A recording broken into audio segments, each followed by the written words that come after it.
এই নাকের কাছে এসে যে ভন ভন করে যে আওয়াজটা করে, এটা কিন্তু ভোকাল সাউন্ড নয়, তার কণ্ঠের আওয়াজ নয়, এটা হচ্ছে তার পাখার আওয়াজ, পাখাটার ঝাপটান মারে। বিজ্ঞান বলছে ওই মশার ভিতরে, দেহের ভিতরে এমন একটা মেশিন আল্লাহ পাক বানিয়ে রেখেছেন, যে মেশিন দিয়ে মশা প্রত্যেকটা সেকেন্ডে 400 থেকে 500 বার প্রত্যেক সেকেন্ডে তার পাখা ঝাপটান মারে। 1 সেকেন্ডে 400 থেকে 500 বার। আজ পর্যন্ত দুনিয়াতে এমন কোনো মেশিন তৈরি হয় নাই যা মশার গায়ে আল্লাহ পাক এমন দ্রুতগামী একটা মেশিন দিয়েছেন, এমন মেশিন তৈরি হয় নাই। যেরকম সুবহানাল্লাহ। তাহলে মশার উদাহরণ কি দেওয়া ঠিক আছে? আমার বন্ধুগণ, এই মশা যখন আমার আপনার দেহে পড়ে, আমার আপনার দেহের উপরে যখন মশাটা পড়ে, এটা কিন্তু ছোটখাটো কোনো বিষয় নয়।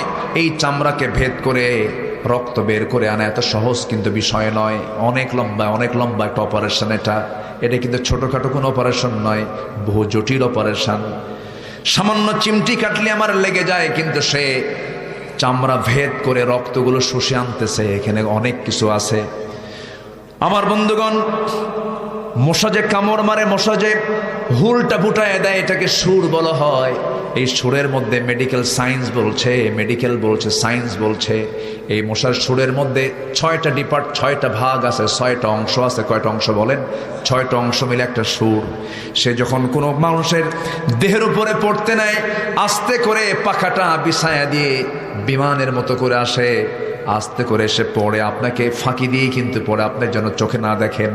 আস্তে করে পড়ার সঙ্গে সঙ্গে, কারণ ওর চোখটা মারাত্মক চোখ, এই যে ক্যামেরাগুলো আছে ক্যামেরার সঙ্গে পারবে না, কারণ এই মশার চোখ সাধারণ কোনো চোখ নয়। এটা হলো অত্যন্ত জটিল ধরনের কম্পাউন্ড আই, যেখানে শতাধিক ক্ষুদ্র ক্ষুদ্র লেন্স একসঙ্গে কাজ করে। সেই জন্য চতুর্দিকে সমান তালে দেখে। যেরকম সুবহানাল্লাহ।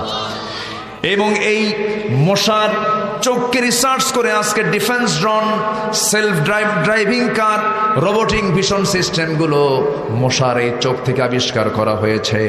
আমার বন্ধুগণ, আমার ভাইরা, এই মশা যখন আমার আপনার দেহে যখন পড়ে, ওই সুরটা যখন ঢুকাতে নেয়, এর মধ্যে 6টা অংশ আছে। এর মধ্যে প্রথম 2টা অংশ দিয়ে আগে চামড়াটা ফাড়ে। চামড়াটা কি করে?